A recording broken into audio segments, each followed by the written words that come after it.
నమస్తే, welcome to I news. Haryana assembly ఎన్నికల్లో గెలుపు ఎవరిది? రాష్ట్రంలోని 90 అసెంబ్లీ స్థానాల్లో పోలింగ్ ముగిసిపోయింది. ఇప్పుడు బీజేపీ అధికారం నిలబెట్టుకుంటుందా, లేదంటే కాంగ్రెస్ పార్టీ విజయం సాధిస్తుందా? ప్రభుత్వ ఏర్పాటు కావాల్సినటువంటి మెజార్టీ మార్క్ అందుకునేటువంటి ఆ పార్టీ ఏది? అక్టోబర్ 8న వెల్లడయ్యే ఫలితాల కంటే ముందుగానే ఎగ్జిట్ పోల్స్ అంచనాలు ఉత్కంఠ రేకెత్తిస్తున్నాయి. హర్యానాలో వార్ వన్ సైడ్ అన్నట్టుగా ఎగ్జిట్ పోల్స్ అంచనాలు కనిపిస్తున్నాయి. హర్యానాలో అధికారం చేతికి చిక్కుతుందని మెజారిటీ సర్వేల అంచనా. అది కూడా మామూలు విక్టరీ కాదు, బంపర్ మెజారిటీతో కాంగ్రెస్ పార్టీ సిపిఎం పార్టీ కూటమి పవర్లోకి వస్తుందన్నటువంటి అంచనాలు వెల్లడిస్తున్నాయి.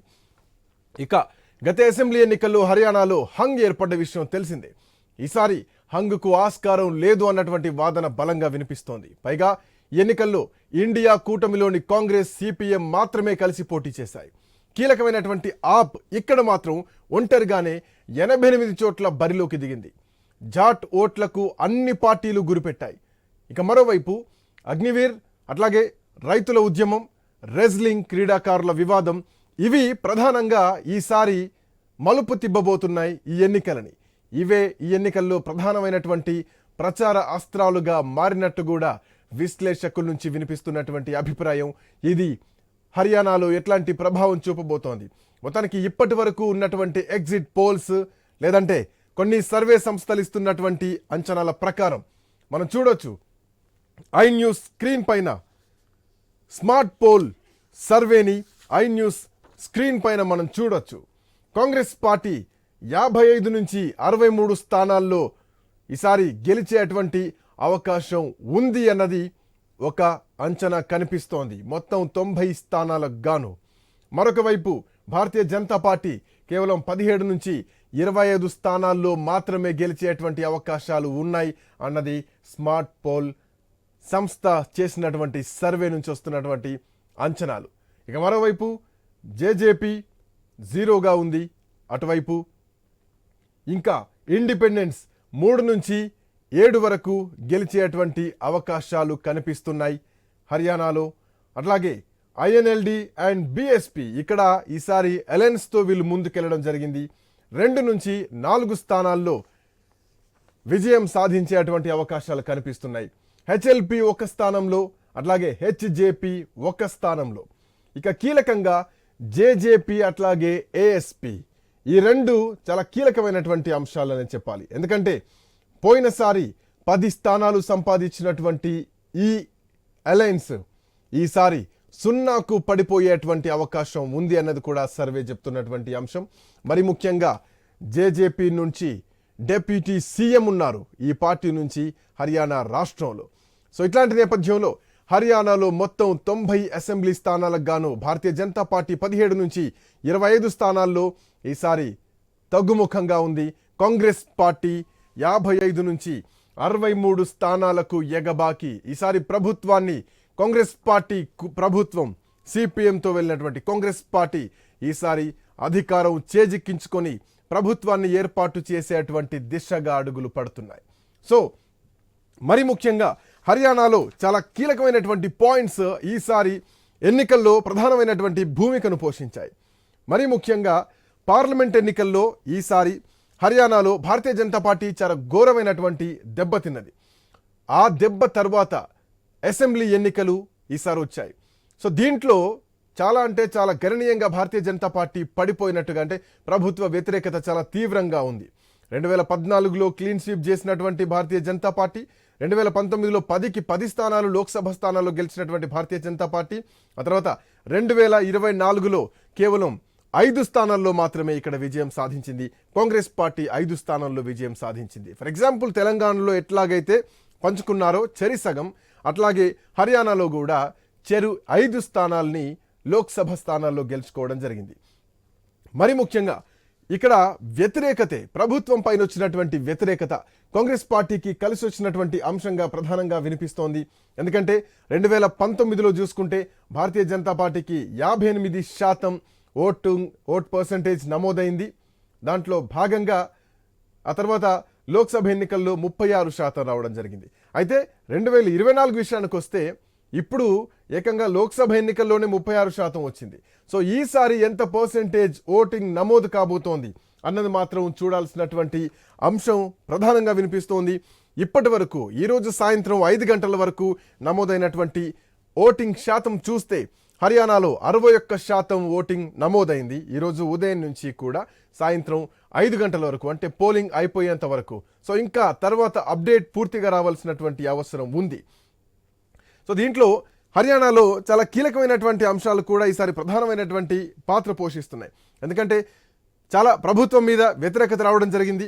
మరి ముఖ్యంగా ఇందాక మనం మాట్లాడుకున్నట్టు అటు రైతుల విషయం, అట్లాగే అగ్నివీర్ సంబంధించి జవాన్ల ఫ్యామిలీస్ నుంచి వచ్చినటువంటి అంశం, మరి ముఖ్యంగా పహిల్వాన్ అంటే రెజ్లర్ల నుంచి వచ్చినటువంటి వ్యతిరేకత. దేశవ్యాప్తంగా కూడా రెజ్లర్స్ భారతీయ జనతా పార్టీ బ్రిజ్భూషణ్ ఏదైతే ఎంపీ ఉన్నారో ఆయన పైన లైంగిక ఆరోపణలు రావడం జరిగింది.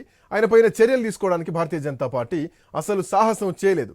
ఈ నేపథ్యంలో ఒలింపిక్స్లో Vinesh Phogat Olympic gold medal వరకు వెళ్ళి అక్కడి నుంచి వెనక్కి తిరిగి రావడం, కేవలం 100 గ్రాముల బరువు ఎక్కువగా ఉంది అన్నటువంటి ఒక ఆరోపణలో ఆమె వెనక్కి రావడం జరిగింది. సో ఈ అంశం పైన కూడా అఫ్కోర్స్ ప్రధానమంత్రి పాజిటివ్గా స్పందించినా కానీ కొంత రాజకీయం ఉందేమో అన్నటువంటి అనుమానాలు చాలా వ్యక్తం కావడం జరిగింది. సో ఈ అంశం పైన వెంటనే రాహుల్ గాంధీ క్యాచ్ చేయడం జరిగింది. వినేష్ ఫోగాట్ను ఆమెకు కండో అయ్యడం జరిగింది, కాంగ్రెస్ పార్టీలోకి ఆహ్వానించడం జరిగింది. సో ఈ అంశం ప్రధానంగా ఈసారి హర్యానా ఎన్నికల్లో చాలా క్రియాశీలకమైనటువంటి పాత్ర పోషించబోతోందన్నది ప్రధానంగా కనిపిస్తోంది. రైట్, మొత్తానికి హర్యానా జమ్మూ కాశ్మీర్లో జరిగినటువంటి ఎన్నికలు రెండు చాలా కీలకమైనటువంటి ఎన్నికలనే చెప్పాలి. ఎస్, జమ్మూ కాశ్మీర్లో ఎట్లాంటి ప్రతిఫలాలు రాబోతున్నాయి, హర్యానాలో ఎట్లాంటి ప్రతిఫలాలు రాబోతున్నాయి, ఈ రెండింటి తర్వాత ఒక ఎపిసోడ్ ఉందని చెప్పాలి. మహారాష్ట్ర కానీ, ఢిల్లీ కానీ, జార్ఖండ్ కానీ, సో వీటితో ఈ ఎపిసోడ్ అంటే ఈ సెగ్మెంట్ మొత్తం ఎన్నికలు ఉండబోతున్నాయి. సో ఈ ఎఫెక్ట్ ఎట్లా ఉండబోతోంది నెక్స్ట్ ఎన్నికలది అట్లా ఉంటే ప్రస్తుతానికి మాత్రం Haryana Congress party clean sweep దిశగా ఉంది అన్నట్టుగా ఇప్పటివరకు అందుతున్నటువంటి స్మార్ట్ పోల్ సర్వే నుంచి మనకు అందుతున్నటువంటి అప్డేట్స్. రైట్, మాట్లాడదాం. అలాగే జమ్మూ కాశ్మీర్ సంబంధించి కూడా ఎన్డీఏ 42 నుంచి 47, ఇండియా అలయన్స్ 28 నుంచి 32 కనిపిస్తోంది. మాట్లాడదాం. మనతో పాటు డిబేట్లో పాల్గొంటున్నారు స్మార్ట్ పోల్ నుంచి ప్రతినిధులు నాగేశ్వరరావు గారు, అట్లాగే సతీష్ గారు మనతో పాటు డిబేట్లో జాయిన్ అవుతున్నారు. At the same time Uppa Lakshman garu, ప్రముఖ రాజకీయ విశ్లేషకులు బండారు రామ్మోహన్ రావు గారు కూడా జాయిన్ అవుతున్నారు. అట్లాగే పొలిటికల్ అనలిస్ట్ విజయ్ గారు కూడా మనతో పాటు జాయిన్ అవుతున్నారు. రైట్, ముందుగా ఉప్పా లక్ష్మణ్ గారు, గుడ్ ఈవినింగ్ అండి. లక్ష్మణ్ గారు వినిపిస్తుందా?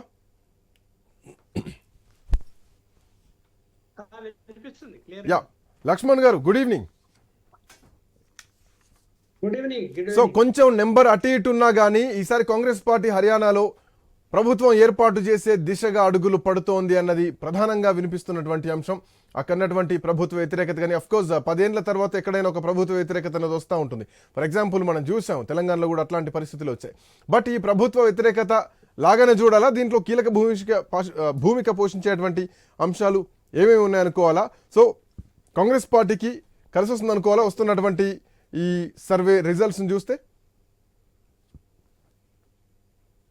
ఇప్పుడు 2-3 సర్వే సంస్థలు చూశాను నేను, అన్ని కూడా కాంగ్రెస్ పార్టీ వస్తుంది అనే చెప్పాయి ఇప్పటి వరకు.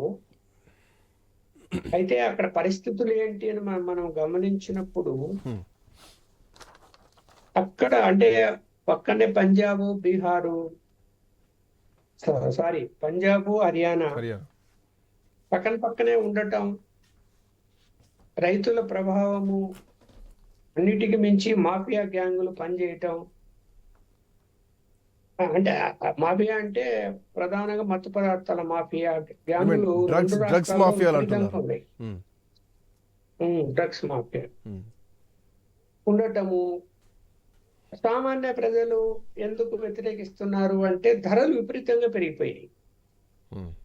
ఇది వాస్తవంగా మొత్తం ఇండియా మొత్తం మీద కూడా అసంతృప్తి ఉంది అందరికీ.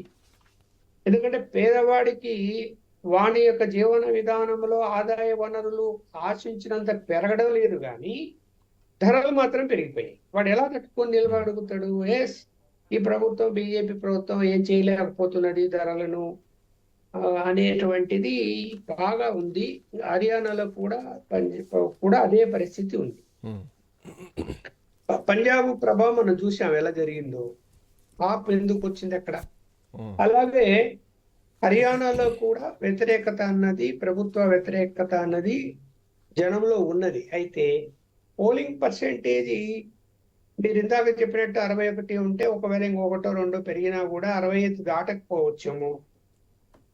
దాటనప్పుడు ఏమైపోతుంది, అది నేషనల్ యావరేజ్. ఇప్పుడు కూడా అది అంతకు మించి మనకు మన భారతదేశంలో మించి జరగటం లేదు. నేషనల్ యావరేజ్ 65% దాటడం లేదు, ఉమ్, ఏ పరిస్థితుల్లో కూడా దాటడం లేదు. ఇక్కడ ఒకవేళ అంటే నాకున్న చిన్న ఆలోచన లేకపోతే అనుమానంతో ఏం చెప్తున్నానంటే, ప్రజలు నిజంగా ప్రభుత్వం మీద వ్యతిరేకించి ఉంటే, అంటే ప్రత్యేకించి బీజేపీ మీద వ్యతిరేకత ఉంటే, విపరీతంగా పోలింగ్ కేంద్రాలకు వచ్చి ఆ వ్యతిరేక ఓటును వేసి తీరుతారు. ఉమ్, ఐఎస్ వీళ్ళు వెళ్ళిపోవాల్సింది అక్కర్లేదు అని. అంతగా పొద్దు నుంచి గమనిస్తూ ఉంటే, అంత క్రౌడ్ ఉండి, అంత ఆవేశం ఉండి ఈ ప్రభుత్వం అవసరం లేదు అనేటువంటిది కనపడడం లేదు అక్కడ. సో బీజేపీకి కొంత కలిసి silent వస్తుందని voters మీ మీ మాటల్లో అర్థం అది చేసుకోవచ్చు. చెప్తున్నాను. ఉమ్, ఇప్పుడు సైలెంట్ ఓటర్స్ అనేది కూడా ఉంటారు. ఎందుకు అంటే, ఇప్పుడు మనం చూసాం ఆంధ్రప్రదేశ్ లో సైలెంట్ ఓటర్లు ఏం పని చేశారు. ఉమ్, అందువల్ల సైలెంట్ ఓటర్స్ ను అంచనా వేయటం కొంచెం కష్టం. ఇది సర్వే సంస్థలకు కూడా వాళ్ళు ఏం చేశారు అన్నది తెలియదు. ఇప్పుడు మనం ఉత్తరప్రదేశ్ తీసుకున్నప్పుడు ఏమైపోతుంది, బీజేపీ రానే రాదు అని అన్ని సంస్థలు చెప్పాయి.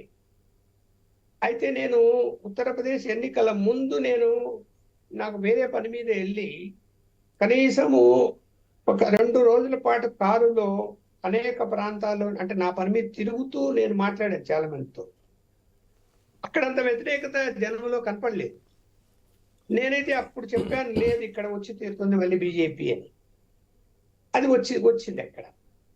ఇప్పుడు హర్యానాలో కూడా బీజేపీ వాళ్ళు వాళ్ళను మనం ప్రశ్నిస్తే, ఉమ్, ఈవెన్ ప్రధానమంత్రితో సహా మళ్ళీ మేము అక్కడ అధికారంలోకి వస్తున్నామని చెప్పారు. ఉమ్, అంటే అంత ధైర్యంగా ఉన్నారు వాళ్ళు వస్తుంది అని. సరే, ఓటర్ మైండ్ ఎలా ఉంది, ఏం చేస్తారు అనేది ఇప్పుడు మన సర్వే సంస్థలు ఎవరు చేశారో వాళ్ళ పెద్దలు, వాళ్ళ యొక్క ఆలోచన, అంటే వాళ్ళు ఎలా ఇంటర్వ్యూలు చేశారు, ఎలా జరిగేది అనేది చెప్పగలుగుతారు. కానీ నేనైతే అంతగా కాంగ్రెస్ స్వీప్ చేసే పరిస్థితి ఉండకపోవచ్చు అని అయితే అనుకుంటున్నాను నేనైతే. రైట్ రైట్ ఒకవేళ అదే జరిగితే మాత్రము ఆ ప్రభావం రాబోయే అన్ని ఎన్నికల్లో, ఈవెన్ మహారాష్ట్ర ఇప్పుడు రాబోతున్నది, ఉమ్, అన్ని రాష్ట్రాల్లో ఢిల్లీ, కూడా ఆ జార్ఖండ్ కూడా ప్రభావం ఉంది. పడుతుంది. పడకుండా ఏం పోదు, కాంగ్రెస్ కు బెనిఫిట్ వచ్చే అవకాశం ఉంటుంది. అందువలన మరి బీజేపీ వర్గాలు ఏం పనిచేశాయి, ఎలా చేశాయి, వాళ్ళ వర్క్ ఎలా నడిచింది, ఎలక్షన్స్ లో లెగ్ వర్క్ నడిచిందా, వాళ్ళలో కూడా అభిప్రాయ భేదాలు వచ్చి కొంత పార్టీ ఒకరిద్దరు నాయకులను కూడా సస్పెండ్ చేసిన సందర్భాలు కూడా చూసాము.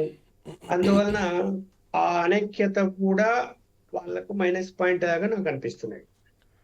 రైట్, డిస్కస్ చేద్దాం. మనతో పాటు స్మార్ట్ పోల్ ఆర్గనైజేషన్ నుంచి నాగేశ్వరరావు గారు, సతీష్ గారు కూడా అందుబాటులో ఉన్నారు. నాగేశ్వరరావు గారు, గుడ్ ఈవినింగ్ అండి. యా, మీ వాయిస్ మ్యూట్లో ఉంది. నాగేశ్వరరావు గారు మ్యూట్లో ఉంది.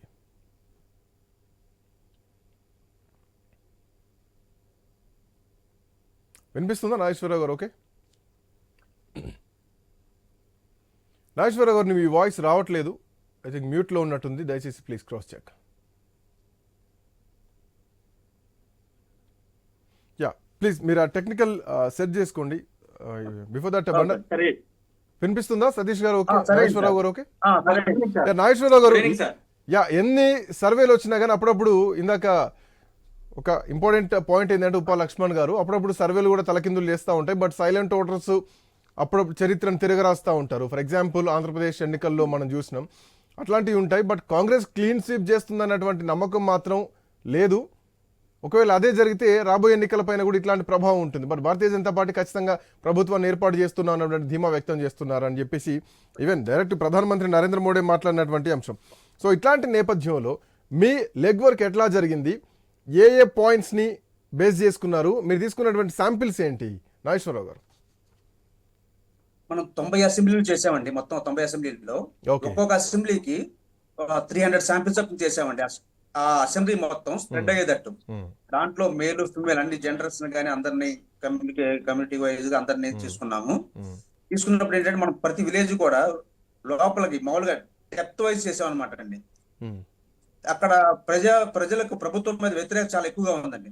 ప్రజలకు వ్యతిరేకత ఉండటం వల్ల ఈసారి బీజేపీ ఇక్కడ చాలా తక్కువ సీట్లు పొందే అవకాశం కనబడుతుంది. 20 సీట్లు కల్లా పరిమితం అయ్యేటట్టు కనబడుతుంది సార్ ఇక్కడ బీజేపీకి. ఉమ్, ముఖ్యంగా కారణం ఏంటంటే బీజేపీ ప్రభుత్వం మీద వ్యతిరేకత 2 సార్లు గవర్నమెంట్ ఫామ్ చేసింది. ఆ జాట్లు రైతు ఉద్యమంలో బీజేపీ అణచివేత ధోరణి విషయంలో రైతులు చాలా వ్యతిరేకంగా ఉన్నారండి.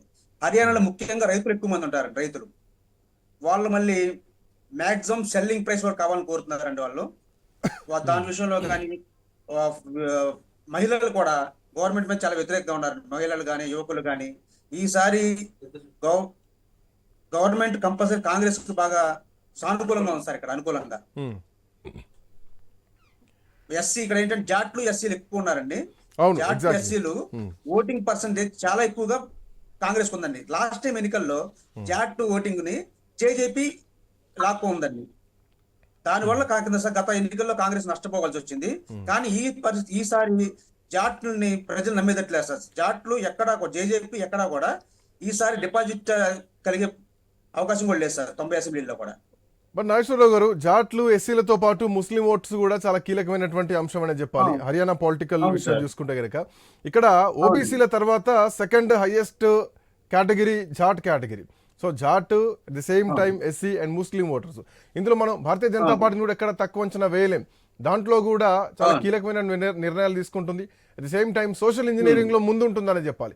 సో ఈ పాయింట్స్ పైన మీ అబ్జర్వేషన్ ఎట్లా ఉంది అక్కడ? ప్రజల్లో బాగా వ్యతిరేకత రావడం వల్లే సీఎం ని మార్చేసి నయాబ్ సింగ్ సైని గారిని పెట్టడం జరిగిందండి.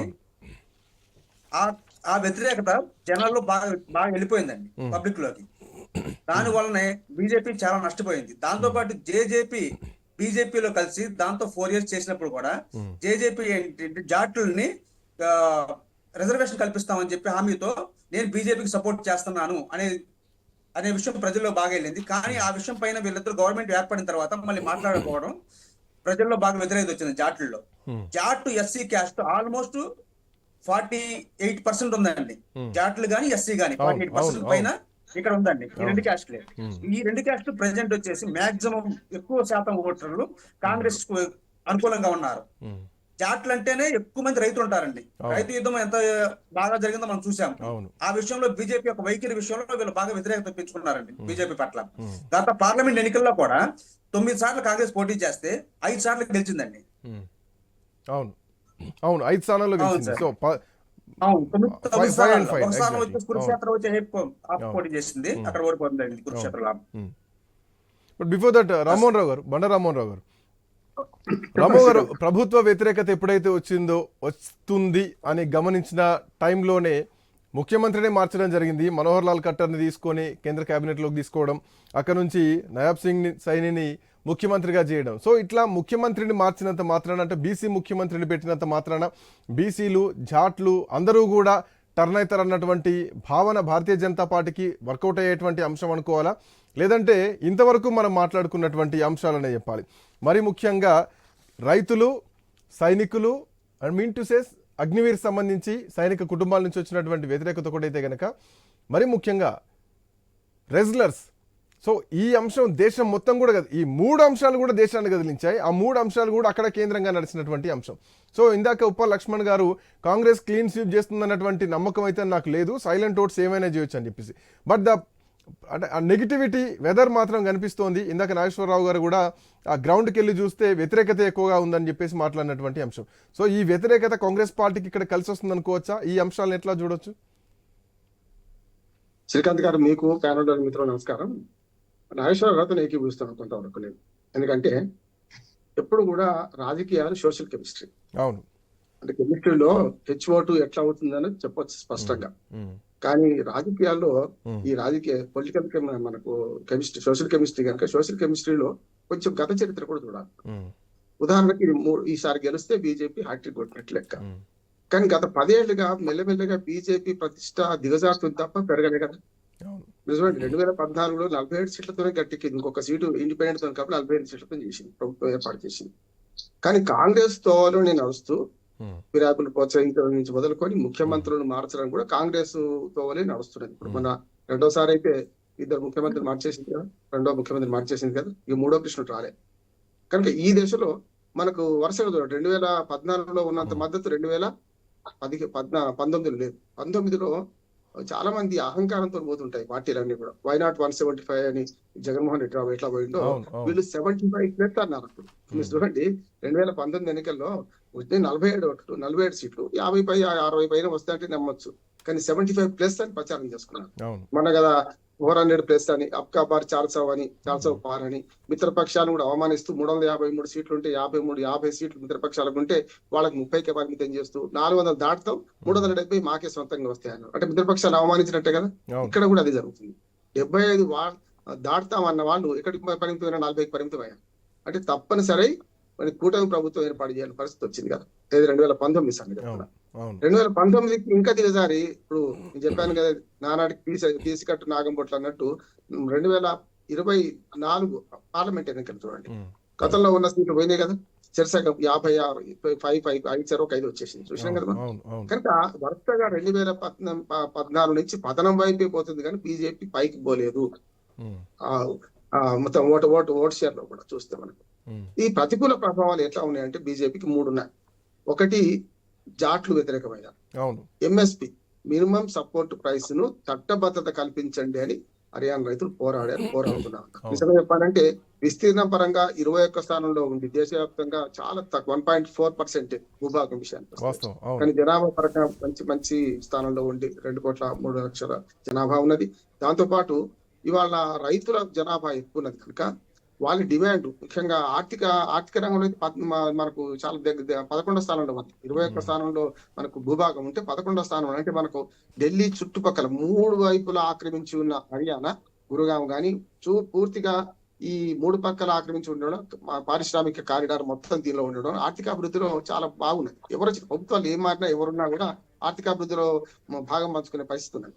ఇట్లా చూసుకుంటే ఇవాళ 3 వ్యతిరేకతలు కనపడుతున్నాయి. ఒకటేమో బీజేపీ కాంగ్రెస్ దారిలో నడిచింది. రెండో రైతు వ్యతిరేక పార్టీగా ముద్ర వేసుకున్నది.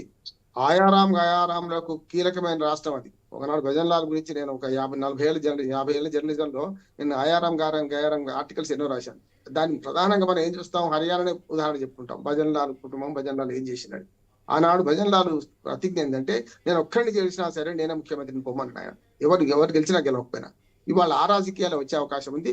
నాగేశ్వరరావు గారితో ఏకీభూస్తిలో కొంచెం ఏంటంటే నేను డిఫర్ అవుతున్నది ఏంటంటే అంత బాగా ఉండకపోవచ్చు. ఎందుకంటే కాంగ్రెస్ కు కూడా ఇప్పుడు స్వాట్ అనాలిసిస్ చేసుకుంటే స్ట్రెంగ్స్, వీక్నెసెస్, థ్రెట్స్, ఆపర్చునిటీస్ చూసుకుంటే మనకు ఒక కాంగ్రెస్ పార్టీకి ఉన్న అవరోధం ఏంటంటే ఆప్తో పొత్తు కుదుర్చుకోవడం. ఆపు కుదుర్చుకుంటే ఇంకో రకం ఉండేది. ఆపుతో పొత్తు లేకపోవడం, స్వతంత్రంగా పోటీ చేయడం వల్ల ఆపును పూర్తిగా తీసేశారు కాంగ్రెస్ పార్టీ వాళ్ళు. రామ్మోహన్ రావు గారు ఒక్క నిమిషం. రామ్మోహన్ రావు గారు 1 సెకండ్. కేకే సర్వే కూడా అప్డేట్స్ వస్తున్నాయి, మనం ఒకసారి అప్డేట్స్ చూద్దాం.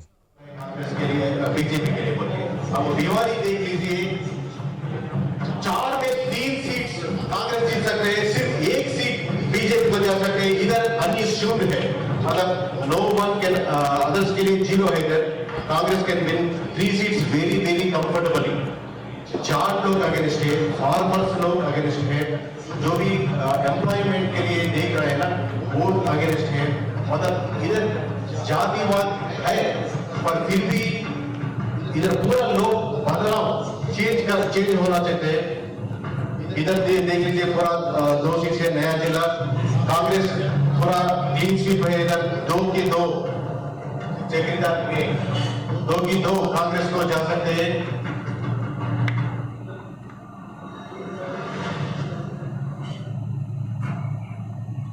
अब देख लीजिए तो फरीदाबाद का मतलब सब लोगों का मालूम है. उधर उसके बाद इधर ज्यादा ऑब्जर्वेशन फरीदाबाद जिला में रहता. उधर पूरा 6 सीट पे बीजेपी जहाँ अच्छा है बोल दो, ये जिला में थोड़ा अच्छा है, 3 सीट जीत सकते हैं. पर कांग्रेस 3 सीट, बीजेपी 3 सीट, अन्य शून्य जा सकते हैं. ये 1 और 2 जिला है मतलब कांग्रेस से बराबर जिला कांग्रेस के बराबर आ सकते हैं. उनमें से एक जिला है फरीदाबाद.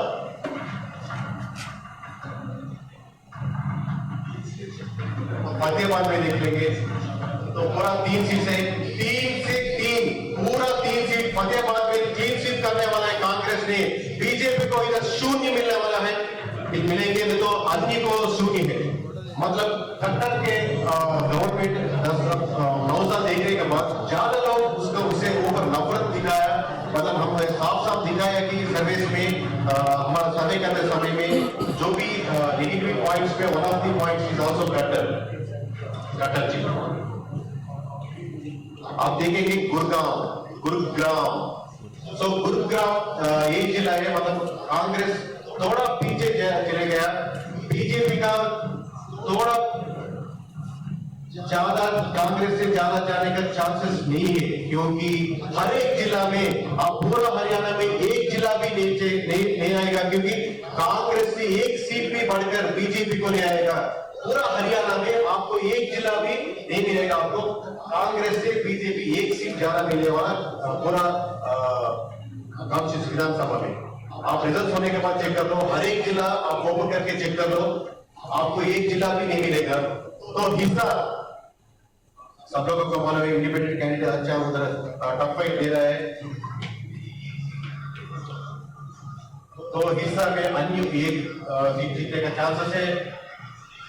पूरा 6 सीट हिस्सा जिला में 7 में 6 सीट पूरा कांग्रेस जीतने का बहुत चांसेस है। पूरा 6 सीट जीत सकते हैं, लिख के दे सकता हूं मैं, कॉन्फिडेंस से बोल सकता हूं, क्योंकि ये पहले बार में यहाँ पे सर्विस कर रहे हैं। हम 2018 से कर रहे हैं, 2018 से we are in this field and we are very confident 100% about our numbers. Jharkhand में देख लीजिए 4 के 4 कांग्रेस को जाने का चांसेस है। झारखंड में एक सीट भी बीजेपी को नहीं मिलने वाला है। आप चेक कर लो, 8 तारीख को सुबह चेक कर लो, मेरा फोन नंबर ले लो, मेरा कंपनी का नंबर ले लो, कॉन्टेक्ट नंबर ले लो, तब मेरे को कॉन्टेक्ट कर सकते हैं आप लोग। 4 का 4 जंतर में एक सीट भी बीजेपी को नहीं मिलने वाले, पूरा 4 का 4 कांग्रेस क्लीन स्वीप करने वाले। इधर बहुत कम लोग आए, मतलब प्रेस वाले कुछ लोग डर रहे, मतलब अगर मैं कैसा रिलीज कर सकता हूँ, मतलब इतना कम नंबर से बात कर रहे हैं हम लोग ने, ये दादा क्या कर रहे हैं बोल के मेरे से बहुत क्वेश्चन पूछ रहे हैं। जिंद देख लीजिए, जिनने पूरा 5 सीट और एक जिला जिंद में 5 में 5 शून्य बीजेपी 5 का 5 क्लीन स्वीप है। क्लीन स्वीप करने वाले कांग्रेस, आप लिख के देता हूं, जो भी डर के इधर दिया है ना, आप 8 तारीख को चेक कर लीजिए, जो भी रिजल्ट मैं बोल रहा हूँ वो सच है, सही है। आप तो पहले बार सुन रहे हैं, हमारा नाम के सर्विस, जिंदगी पर आपको याद रहेगा ये नाम। एक स्टेट नहीं, हम हर एक स्टेट जा रहे हैं, इसके बाद महाराष्ट्र जा रहे हैं, इसके बाद झारखंड जा रहे हैं, हर एक स्टेट जो भी चुनाव आ रहे हैं ना, हर एक स्टेट में के सर्विस का नंबर 1 ब्रांड देश में आप देश से देख सकते हैं। पर जो भी रहा है, जो भी लोग मतलब कॉन्फ्रेंस से हमारा ओवर दिखाया है, कैदर में पूरा 4 सीट है, 4 में 3 सीट कांग्रेस जीत सकते हैं, अन्य एक सीट इधर भी बीजेपी शून्य है। तो जो भी हो कॉन्फ्रेंस हमारा ओवर दिखाया, बहुत शुक्रिया, बहुत thankful. It will be remembered for every long period in our mind, in our heart sir, because बहुत लोग देर करके इधर आ गया, क्योंकि हमारा नंबर्स में कॉन्फिडेंस रखे, के सर्विस का नंबर्स में ऊपर कॉन्फिडेंस रखे। आप कर्नल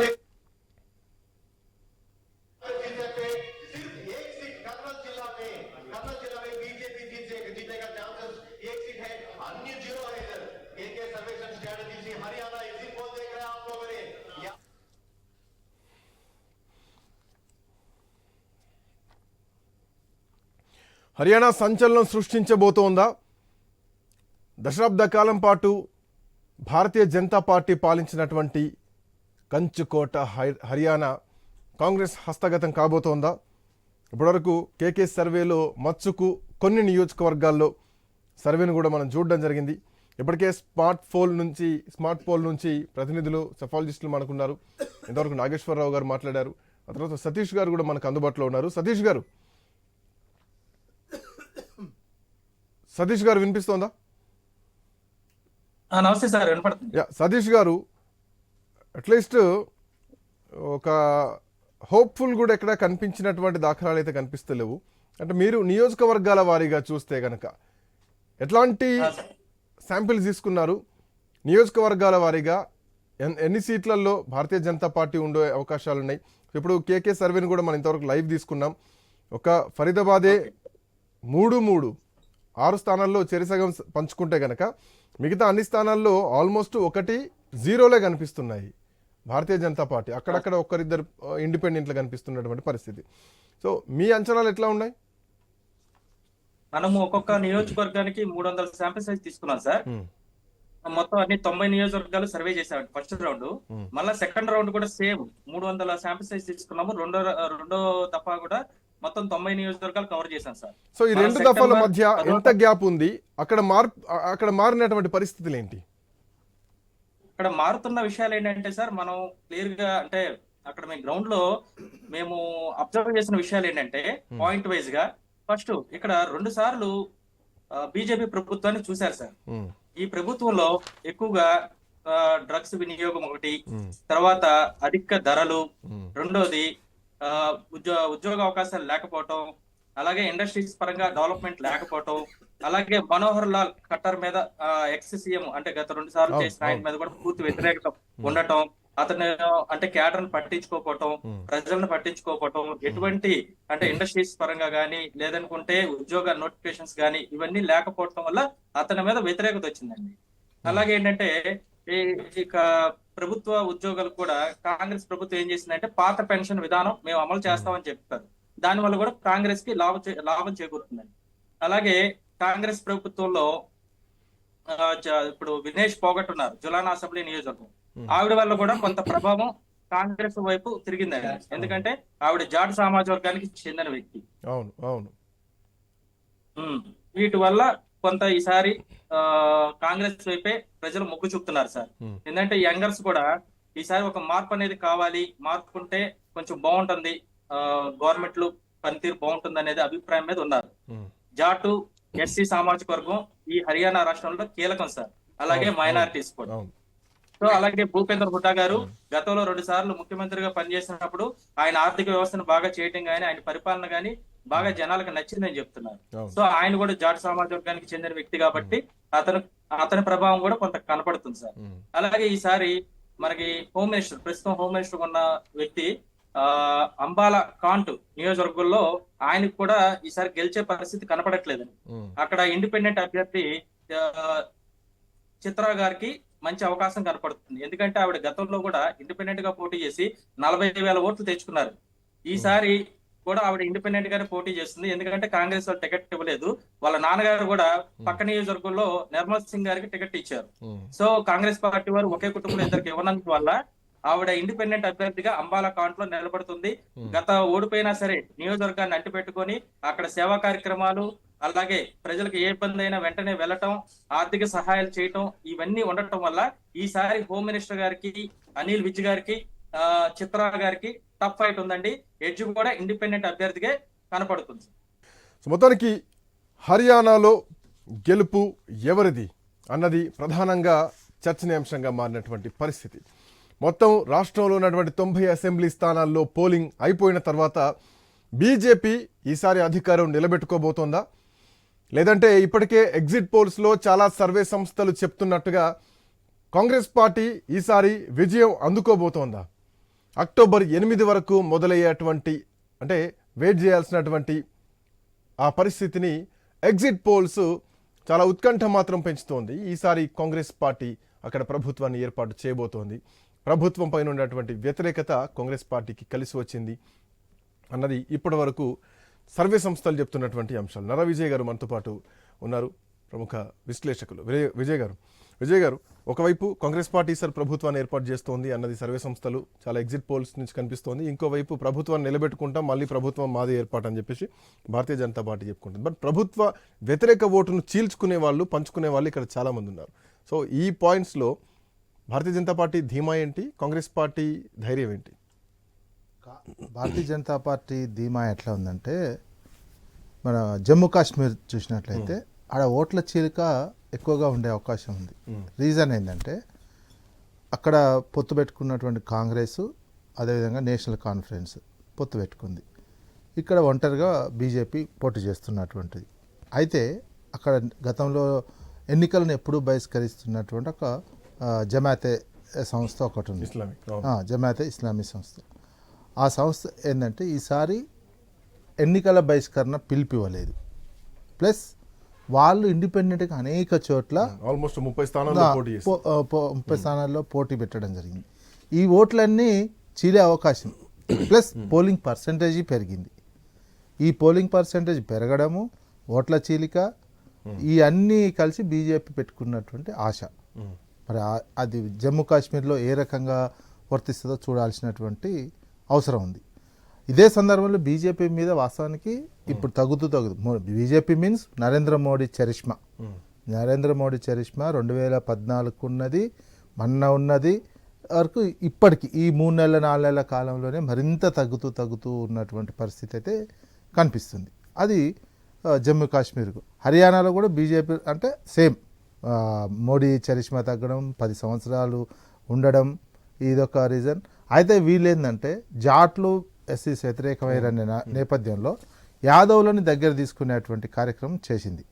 కానీ ఇక్కడ కూడా ఏమైంది, ఆపనే అది చీలిక ఎంత మేర ఆపుని బెదిరించారా ఇంకే రకంగా చేశారా తెలియదు, కానీ ఆపు ఇండిపెండెంట్గా పోటీ చేసింది ఒక 20 స్థానాల్లో.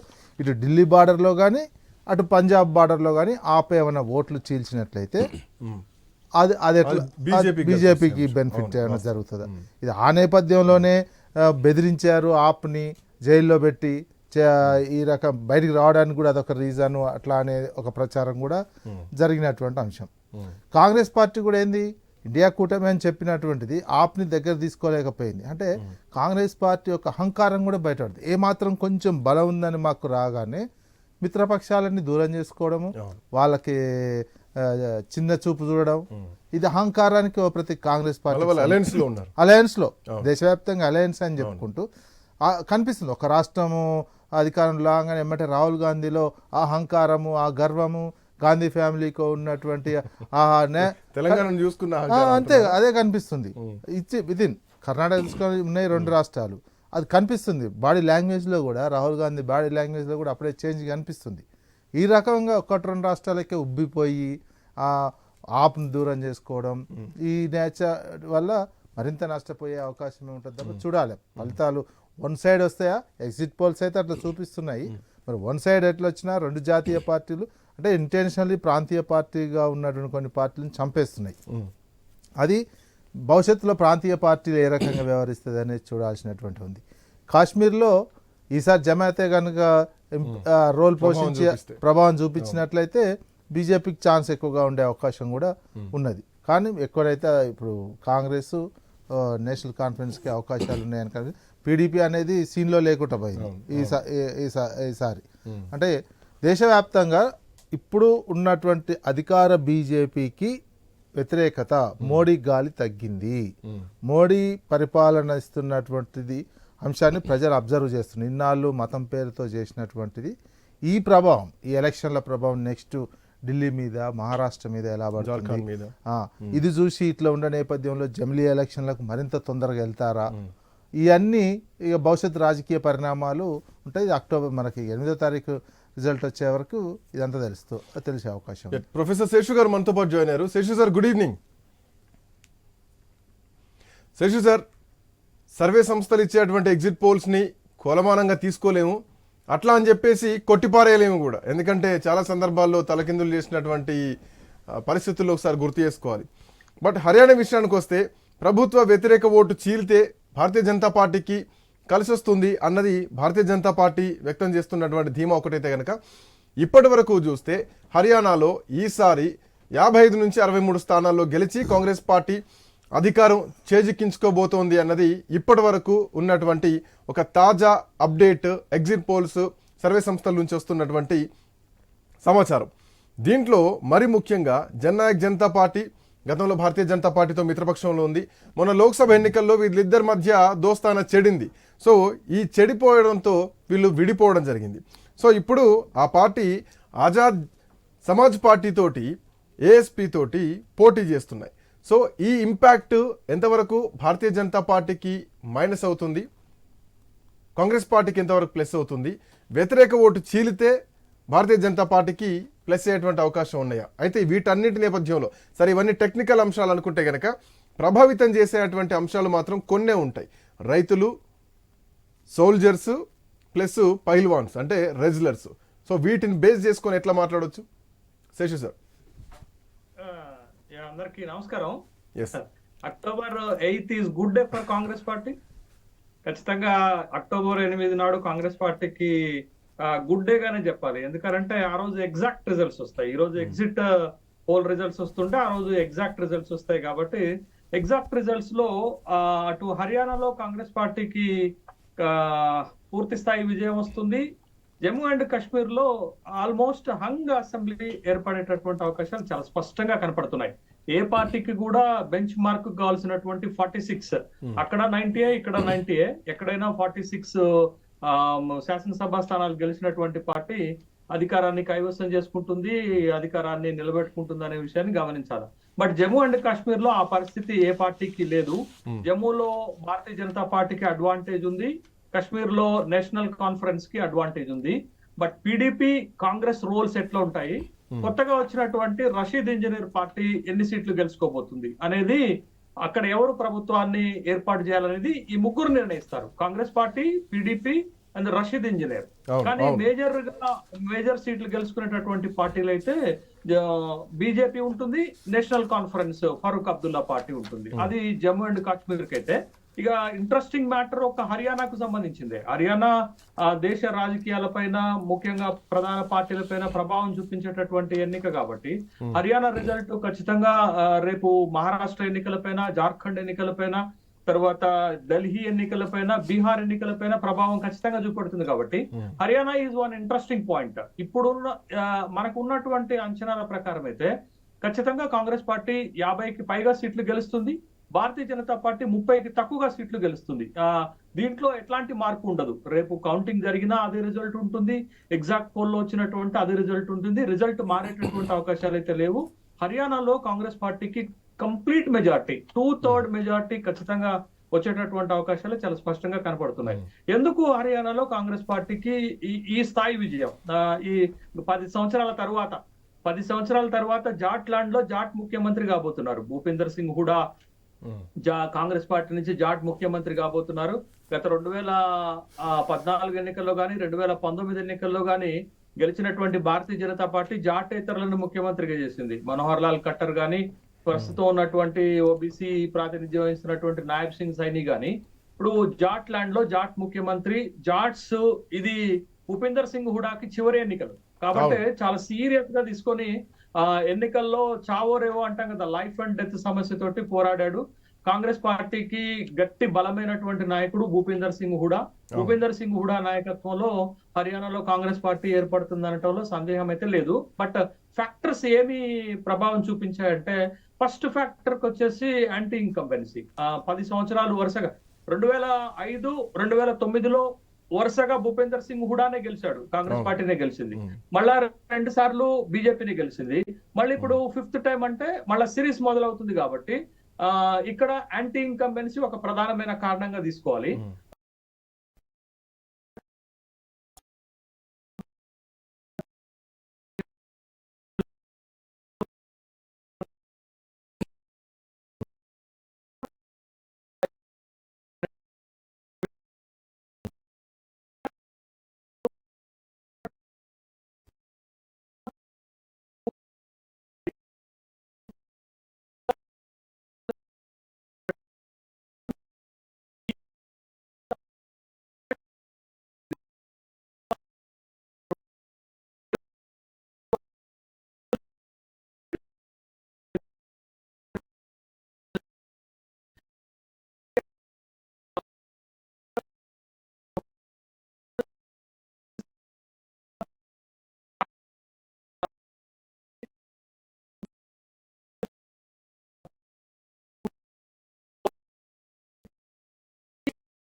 చేసింది. మీరు చూడండి అక్కడ లోక్సభ ఎన్నికలకు ముందే భారతీయ జనతా పార్టీ గమనించింది ఏంటంటే నాయకత్వంలో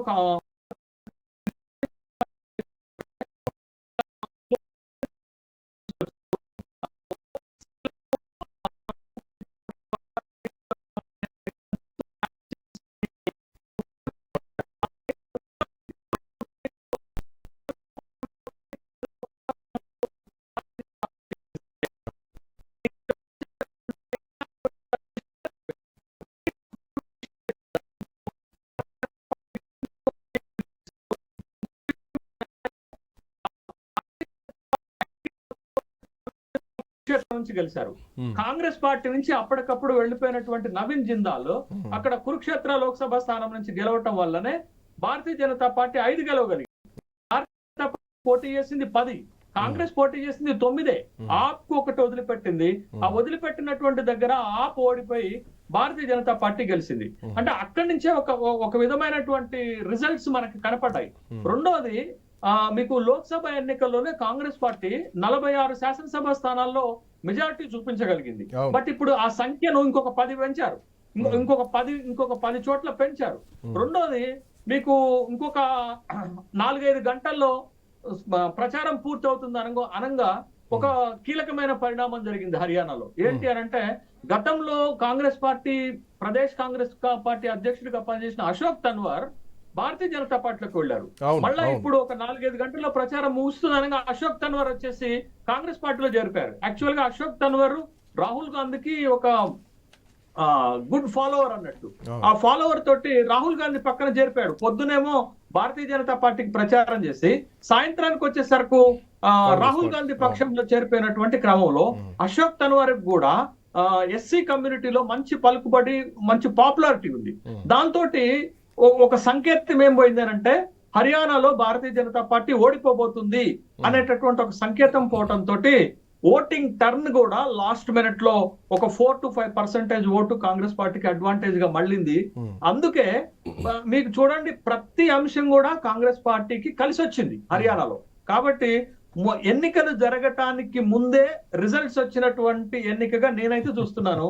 కాంగ్రెస్ పార్టీ గెలుపు నల్లేరుపై నడక. కాంగ్రెస్ పార్టీ ఓట్లు లెక్కించినా అదే ఫలితం ఉంటుంది, లెక్కించకపోయినా అదే ఫలితం ఉంటుంది. కాంగ్రెస్ పార్టీ గెలుపు ఖాయం. బట్ ఏ స్థాయి, మెజారిటీ ఎంత, ఎన్ని శాసనసభ స్థానాలు గెలవగలుగుతుంది అనేది ఎగ్జాక్ట్ పోల్లో అంటే October 8th నాడు వచ్చేటటువంటి రిజల్ట్స్ లో మనం చూసుకోవాల్సి ఉంటుంది. దానికి భిన్నంగా కశ్మీర్ లో హంగ్ వచ్చినప్పటికి కూడా కాంగ్రెస్ పార్టీకి సక్సెస్ అయినట్టే. ఎందుకనంటే భారతీయ జనతా పార్టీని జమ్మూ కాశ్మీర్ లో అధికారంలోకి రాకుండా చేయడంలో కాంగ్రెస్ పార్టీ సక్సెస్ అయినట్టుగానే మనం భావించాల్సి ఉంటుంది. పిడిపి ఇండియా కూటమిలోనే ఉంది, ఎన్సి ఇండియా కూటమిలోనే ఉంది. రషీద్ ఇంజనీర్ కూడా భారతీయ జనతా పార్టీకి మద్దతు ఇస్తారని ఎవరు అనుకుంటారా? ఎవరు అనుకోరు. కాబట్టి భారతీయ జనతా పార్టీ 28 నుంచి 30 శాసనసభ స్థానాలు జమ్మూ కాశ్మీర్ లో గెలిచినా అధికారంలోకి రాలేదు. ఎందుకంటే 46 రావాలి, 46 చేరుకోవటం భారతీయ జనతా పార్టీకి అసాధ్యం. కాబట్టి బట్ భారతీయ జనతా పార్టీ 2014 ప్రయోగం చేస్తుందా? పీడీపీ ఎన్ని గెలిచినా అంటే ఒక 10 శాసనసభ స్థానాలు గెలిచినా మెహబూబా ముఫ్తీకి బయట నుంచి మద్దతు ఇస్తుందా అంటే మెహబూబా ముఫ్తీ తన మద్దతు తీసుకుంటుందా?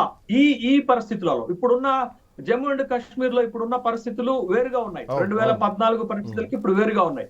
But Mehbooba Mufti Bharatiya Janata party మద్దతు తీసుకుంటుందా? ఒకవేళ మద్దతు తీసుకుంటే చరిత్ర పునరావృతం అయితే మెహబూబా ముఫ్తీ రాజకీయ జీవితం క్లోజ్ అయిపోతుంది. కాబట్టి ఎటు తిరిగినా ఏది చూసినా నేషనల్ కాన్ఫరెన్స్ అలయన్సే జమ్మూ అండ్ కాశ్మీర్ లో ప్రభుత్వాన్ని ఏర్పాటు చేసే అవకాశాలు కనపడుతున్నాయి.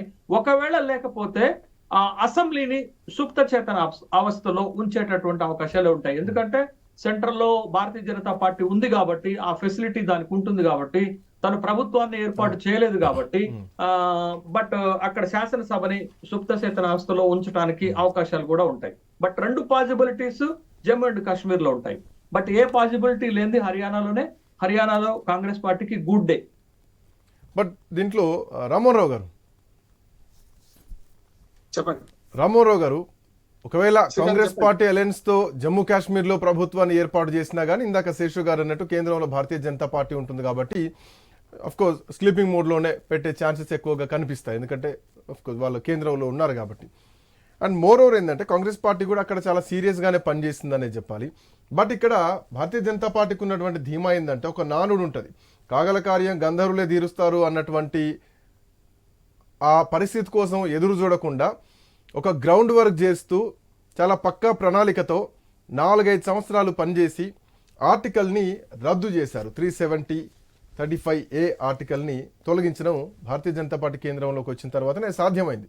ఈ అంశం వాళ్ళకు ఎంతవరకు కలిసి వస్తుంది? అండ్ మరీ ముఖ్యంగా గతం నుంచి కూడా చాలా వాదనలు వినిపించాయి. చాలామంది విశ్లేషకులు అన్నారు, రాజకీయ నాయకులు అన్నారు, ఆర్టికల్ 370 రద్దు చేస్తే కాశ్మీర్ అల్లకల్లోలం అవుతుంది, దేశం మొత్తం ముక్కలైపోతుంది, చాలా ఉగ్రవాదం పెరిగిపోతుంది, తుపాకులు రాజ్యం వెళ్తాయి, ఇట్లాంటి అంశాలు చాలా వినిపించాయి. మనం బిఫోర్ 370 రద్దుకు ముందు చాలామంది అన్నారు. బట్ అట్లాంటి ఏమీ జరగకుండా ఈసారి ప్రశాంతంగా ఎన్నికలు జరిగినాయి. ఎక్కడ ఒక తుపాకుల మోత వినిపించలేదు, ఎక్కడ ఉగ్రవాద దాడులు జరగలేదు, ఎన్నికలు ప్రశాంతంగా జరిగినాయి. సో ఈ అంశం పైన భారతీయ జనతా పార్టీ కొంత హోప్ పెట్టుకుందా? ఇందాక శేషు గారు చెప్పినట్టు రషీద్ ఇంజనీర్, సో ఇక్కడ తుపాకులు పట్టిన వాళ్ళు ప్రజాస్వామ్యంలోకి వచ్చారు. ఈ పాయింట్ను కూడా ఇక్కడ బేస్ చేసుకోవాలి. పుస్తకాలు ఇస్తాం, మేము ఊరూరికి ఒక లైబ్రరీ పెడతాం అన్నటువంటి నినాదాన్ని అక్కడ ప్రజలకు చేరవేయడంలో వీళ్ళు కొంత సక్సెస్ అయ్యారనుకోవాలా? ఈ 2 పాయింట్స్ ఎట్లా చూడొచ్చు? ఖచ్చితంగా శ్రీకాంత్ గారు, ఇప్పటిదాకా మన మిత్రుడు శేషు రెండు రాష్ట్రాల ఎన్నికల విషయాన్ని చాలా అద్భుతంగా చేశారు. నా మిత్రుడు కనుక అభినందిస్తున్నాను. ఎందుకంటే కాశ్మీర్ లో ఇంకొక ఫ్యాక్టర్ కూడా ఉంది. ఒకటేమో డిలిమిటేషన్ జరిగింది కదా. ఎగ్జాక్ట్లీ, అవును. డిలిమిటేషన్ లో 6 and 1 మొత్తం 7 స్థానాలు పెరిగింది. అవును. అంటే మొత్తం ఆ డిలిమిటేషన్ లో 7 స్థానాలు పెరిగితే ఒక్కటే కాశ్మీర్ లో పెరిగింది, అవును. ఈ 6 స్థానాలు జమ్మూలో పెరిగింది. అవును. అది కూడా ఒక రకంగా ఒక స్ట్రాటజీ అంటున్నాను. అంటే మిగతా పిఓకే 140 సీట్లు ఉండాలి, పిఓకే తీసేస్తే 90 స్థానాలు. ఇప్పుడు ఎన్నిక జరిగింది 90కే జరిగింది. పిఓకే సీట్లు అనామతులు అట్లా ఉంటాయి, అది సెటప్ చేసినట్టే లెక్క, సెటప్ సైడ్ చేసినట్టే లెక్క వాటి. కనుక ఈ 90లో చూసుకుంటే మీకు ఈ 6 స్థానాలు జమ్మూలో పెరిగినాయి, కొంచెం బీజేపీకి అనుకూలంగా వెళ్ళి నేను అనుకుంటాను. ఎందుకంటే కాశ్మీర్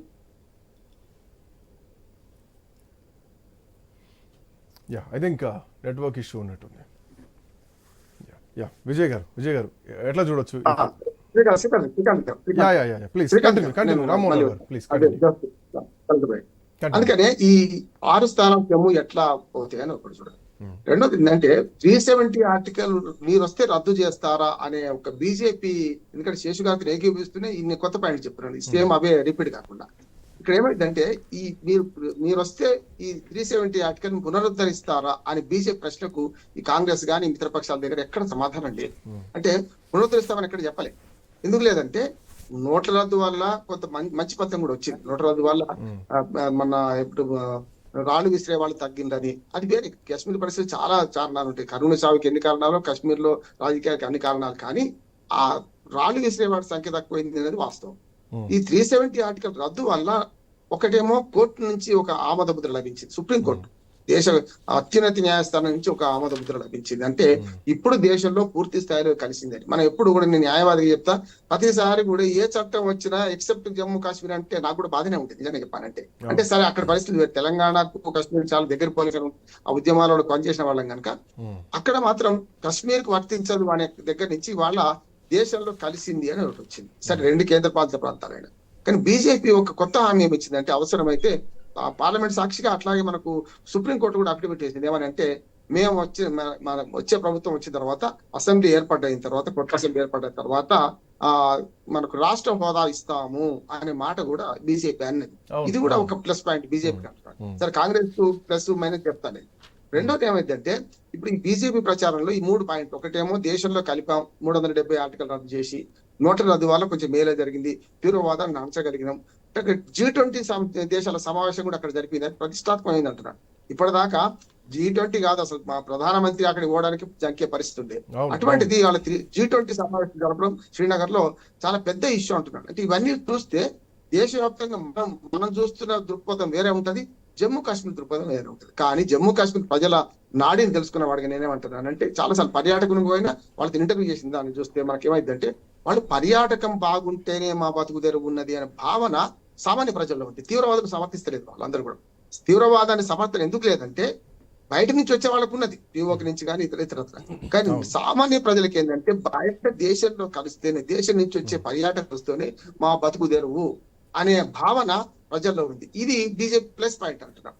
నేను ఏమంటున్నానంటే, ఎక్కడ మీరు చూడండి, కాశ్మీర్లో 4-5 సార్లు పోయిన సందర్భంలో ఎక్కడ టూరిస్టులను వాళ్ళు ఆదరించే పద్ధతి కానీ, రూట్ అడిగితే తీసుకుపోయి చెప్పే పద్ధతి కానీ, హైదరాబాద్ లో నయమాలు అంటాడు వాడు, కానీ అక్కడ బతుకుతున్నాం. అమర్నాథ్ కూడా వెళ్ళాను నేను, వెళ్ళే పరిస్థితుల్లో మీతోనే మేము బతుకుతున్నాం, టూరిజం ఉంటేనే మేము ఉంటాం అనే భావన వాళ్ళలో చూసినా అది కొంచెం బీజేపీకి అనుకూలం. కానీ ఇవన్నీ సూపర్ సీడ్ చేసుకుంటూ తీవ్రవాద కార్యకలాపాలు ఉన్నా లేకున్నా ముస్లిం వర్గాలలో కొంత అభద్రత భావం ఇప్పటికీ ఉంది. అది పోదు కూడా, ఇప్పుడంతా పోదు కూడా. దాన్ని తొలగించడానికి చాలా కష్టపడాల్సి వస్తుంది. కానీ బీజేపీకి ఉన్న ఈ అడ్వాంటేజ్ పక్కన పెడితే ఇటు దీన్ని చూస్తే కాంగ్రెస్ కు డిసడ్వాంటేజ్ ఉన్నాయి కదా. కాంగ్రెస్ కు ఇతర పక్షాలు అన్ని కలసేయాలో ఏమో తెలియదు.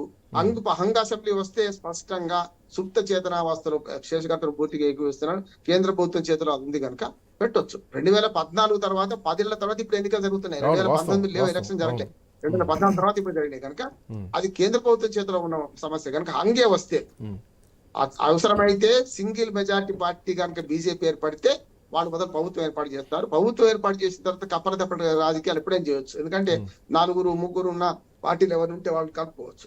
రెండోది, మిత్రపక్షాలు కొన్ని నమ్మకపోవడానికి కారణం ఏంటంటే, బీజేపీ నమ్మకపోవడానికి గతంలో మహబూబ్ ముఫ్తీతో ప్రభుత్వం ఏర్పాటు చేసిన తర్వాత దేశవ్యాప్తంగా బీజేపీతో మిత్రపక్షంగా ఉన్న ఏ పార్టీ కూడా నెగలేదు.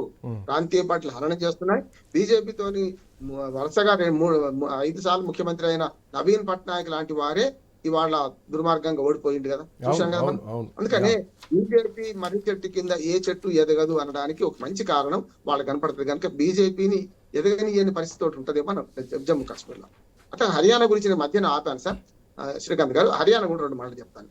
హర్యానాలో ఏంటంటే ఆమ్ ఆద్మీ పార్టీ 1% 2%, ఢిల్లీ పక్కన ఉన్న దాని మీద ప్రభావం ఖచ్చితంగా ఉంటది. మనకు పంజాబ్ లో కూడా 2 జాతీయ పార్టీలను ఓడించిన పార్టీగా ఉంది కదా. అట్లా కాకుండా బెయిల్ రావడం కూడా, మనకు కేజ్రీవాల్ కి బెయిల్ రావడం వల్ల కూడా కొంత ప్రచారంలో పాల్గొన్నారు చివరి దశలో. అది కూడా కొంత పనిస్తుంది అంటారు. కానీ వాళ్ళ ఓట్లు ఈ FPTP అంటే first pass the post election పద్ధతిలో సక్సెస్ కావంటున్నాడు. ఎందుకు కావంటే, మొన్నటి ఉదాహరణ మనం ఆంధ్రప్రదేశ్ లో చూసుకోండి, 40% ఓట్లు వచ్చిన వైసీపీకి 11 సీట్లే వచ్చినాయి కదా. అంటే 64% వచ్చిన, 60% పైగా వచ్చిన వాటికేమో 164 సీట్లు చూసింది కదా. అంటే ఈ పద్ధతిలో అంటే 1 ఓటు మెజార్టీ ఎక్కువ అయితే, మొత్తం పడ్డ ఓట్లలో కాదు, సమీప ప్రత్యర్థుల మధ్యన 1 ఓటు ఎక్కువ తక్కువ ఉంటే మరి గెలిచే పద్ధతి ఉన్నప్పుడు, FPTP first pass the post విధానంలో ఉన్నప్పుడు ఈ దామాష పద్ధతి లెక్కలు భరించాయి. ఇక్కడ సక్సెస్ అయితే నేనేమనుకుంటున్నానంటే, ఇక్కడ ఓటు శాతం తక్కువైన బీజేపీకి గతంలో చూడండి వరుసగా కాంగ్రెస్ పార్టీ పెరుగుతూ వచ్చింది. 15 సీట్లున్న 2014లో 19లో 15 సీట్లున్న 14లో 15 సీట్లున్న కాంగ్రెస్ పార్టీ 2019కి వచ్చినాక 30 సీట్లకు వచ్చింది కదా అసెంబ్లీ సీట్లకు. మొన్న 10 పూర్తిగా శిఖరాగ్రానికి చేరుకున్న బీజేపీ కింద పడ్డమే ఉంది, ఇంకోటి ఏం కాదని చెప్పినా అదే జరిగింది, 5 సీట్లకు పరిమితమైంది. హర్యానాలో 50 సీట్లు దాటకపోవచ్చు అని నేను నా ఫైండింగ్ ఏంటంటే, ఏ పార్టీ కూడా 50 సీట్లు దాటకపోవచ్చు. మ్యాజిక్ ఫిగర్ దాటడానికి రెండింటికి ఎంత అవకాశం ఉంది అని అంటే దగ్గర అవకాశాలు ఉన్నాయని అనుకుంటున్నాను.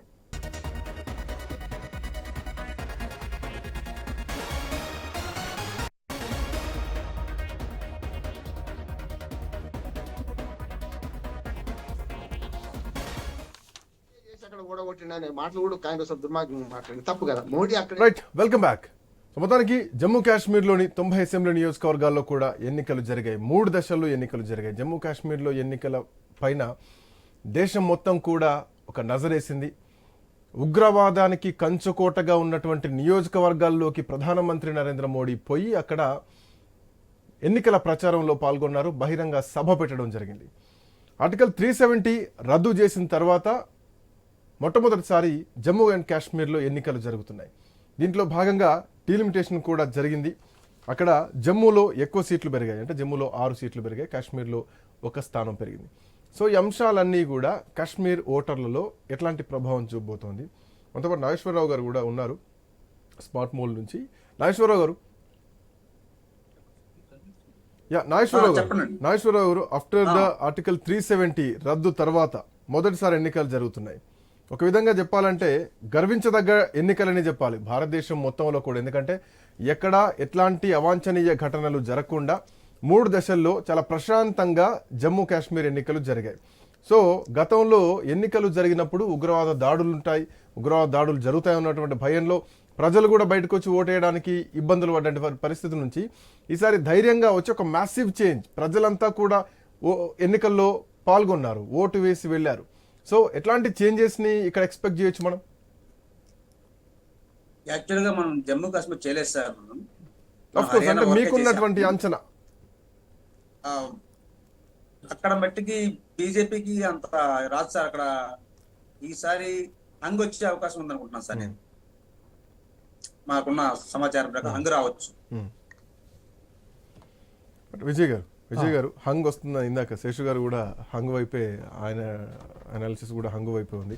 సో మీరేం చెప్తారు? జమ్మూ అండ్ కాశ్మీర్ని ఎట్లా చూడొచ్చు? ఎందుకంటే భారతీయ జనతా పార్టీ చాలా హోప్స్ పెట్టుకుంది, బట్ ఇక్కడ ఎన్నికల్లో కాంగ్రెస్ అండ్ నేషనల్ కాన్ఫరెన్స్ అధికారం చేపట్టే అవకాశం ఉందని చెప్పేసి కూడా కొన్ని ఎగ్జిట్ పోల్స్ నుంచి వస్తున్నటువంటి అవకాశం, కొన్ని డిక్లరేషన్ కూడా జరుగుతుంది. నేషనల్ కాంగ్రెస్ 33 నుంచి 35 వరకు వస్తుంది, కాంగ్రెస్ పార్టీకో 13 నుంచి 15 సీట్లు వస్తుంది. బట్ ఓవరాల్గా కాంగ్రెస్ పార్టీ అధికారంలోకి వచ్చేటువంటి పాయింట్స్ కొన్ని చెప్తే హంగ్ మాత్రం ఏర్పడుతుందని చెప్పేసి ఇంకొక వాదన వినిపిస్తుంది.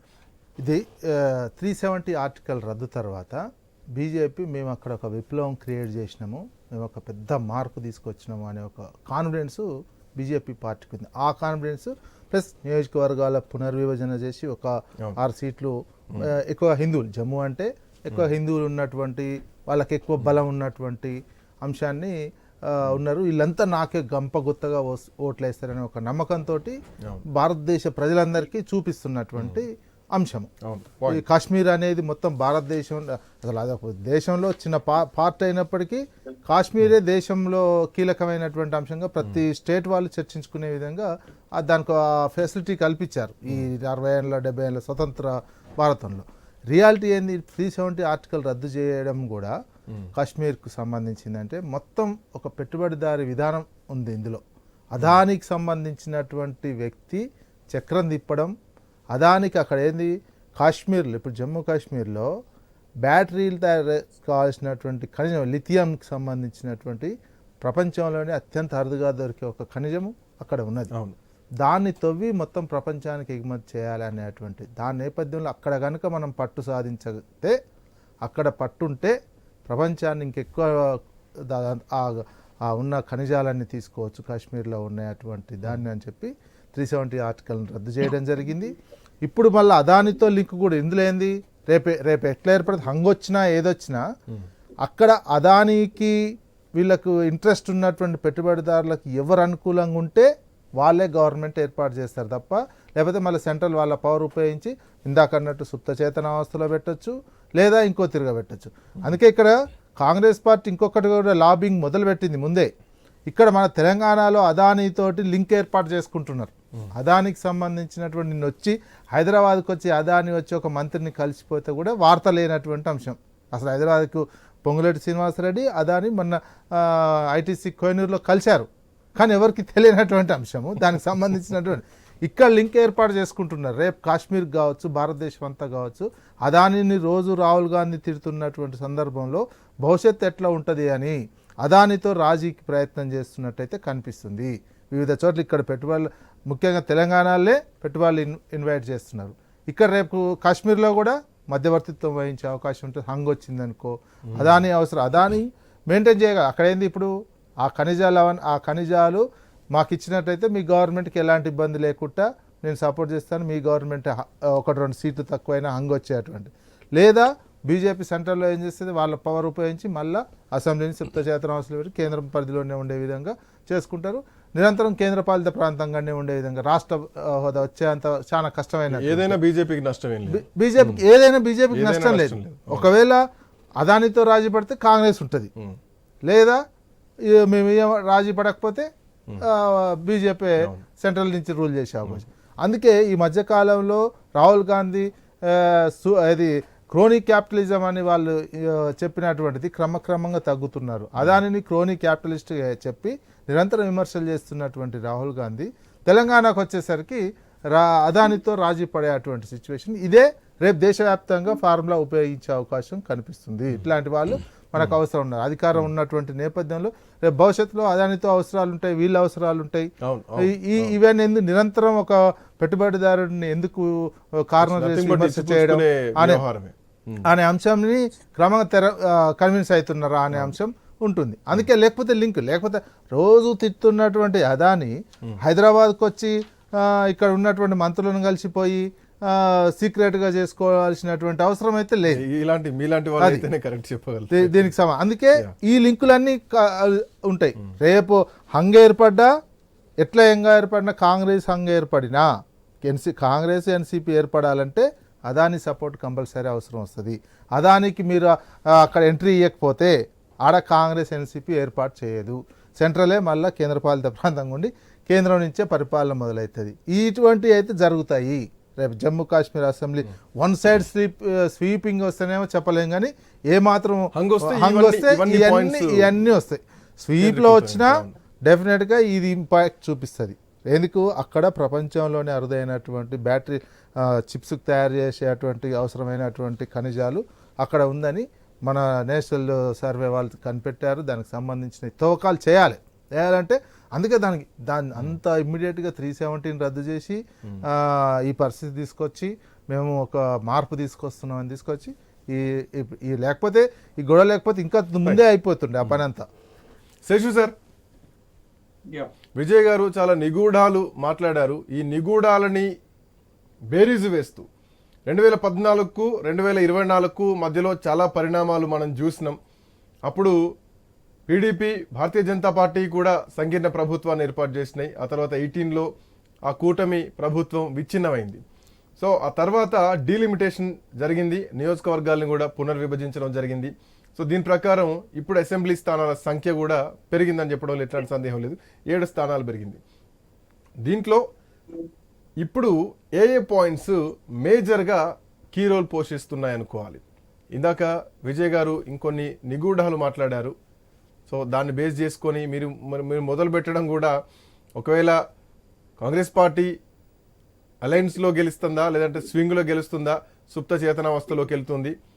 స్వింగ్ అయినా కానీ ఏదైనా కానీ భారతీయ జనతా పార్టీ గెలిస్తే okay, if not they will be in a safe position. ఎట్లా చూడొచ్చు ఈ పాయింట్స్ని? ఇప్పుడు 18వ లోక్సభ ఎన్నికల తర్వాత జరిగినటువంటి 2 రాష్ట్రాల ఎన్నికలు, 2 రాష్ట్రాలు దేశ రాజకీయాలపైన ప్రభావం చూపించడంలో కీలకంగా ఉంటాయి. బట్ హర్యానా బిగ్ ఇంపాక్ట్ చూపెడుతుంది. బట్ జమ్మూ కాశ్మీర్ ఒక ప్రత్యేకమైనటువంటి రాష్ట్రం కదా, ఒక సెన్సిటివ్ స్టేట్ గా కాబట్టి, ఒక సెన్సిటివ్ ఇష్యూగా ఉన్నటువంటి అంశంగా కాబట్టి మనం అక్కడ జరిగే రాజకీయ పరిణామాలు కూడా జాగ్రత్తగా గమనించాల్సినటువంటి అవసరం ఉంటుంది. ఇప్పుడు ఒకటి కన్ఫర్మ్ గా జరిగేది ఏంటి అని అంటే, జమ్మూ అండ్ కాశ్మీర్ లో మీకు ఏ పార్టీకి కూడా 46 శాసనసభ స్థానాలు గెలిచే స్థాయి గాని, స్టేటస్, స్ట్రెంగ్త్, స్టామినా లేదు.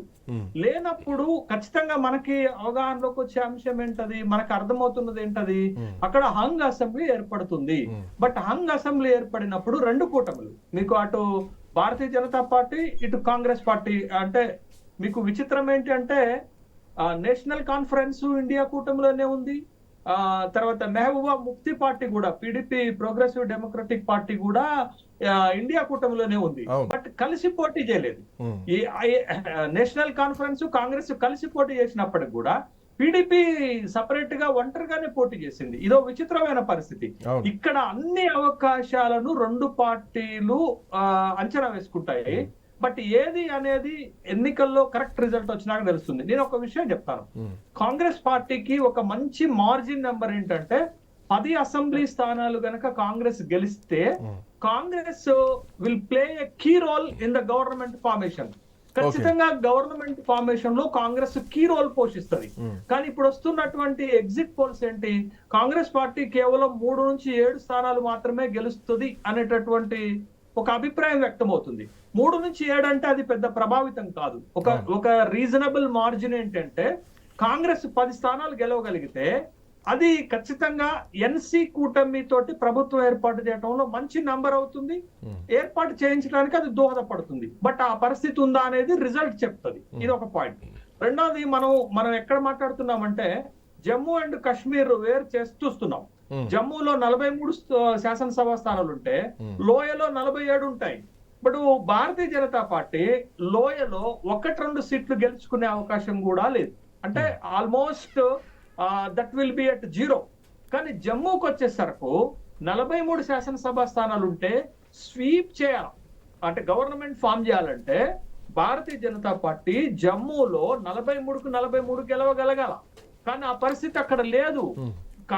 భారతీయ జనతా పార్టీ కూడా 28-30కి పరిమితం అవుతుంది అనేటటువంటి ఒక అభిప్రాయం ఏర్పడుతున్నప్పుడు భారతీయ జనతా పార్టీ ఒక 30-35 గెలిచిన ప్రభుత్వాన్ని ఏర్పాటు చేయడానికి మిగతా పక్షం ఎవరి దగ్గర నుంచి సపోర్ట్ తీసుకుంటది?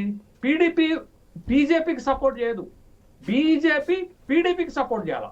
పీడీపీ కూడా 10 శాసనసభ స్థానాలు గెలవగలిగితేనే దాని బలాన్ని చూపించుకోగలుగుతుంది. బట్ ఆ పరిస్థితి ఇప్పుడు పీడీపీకి ఉందా?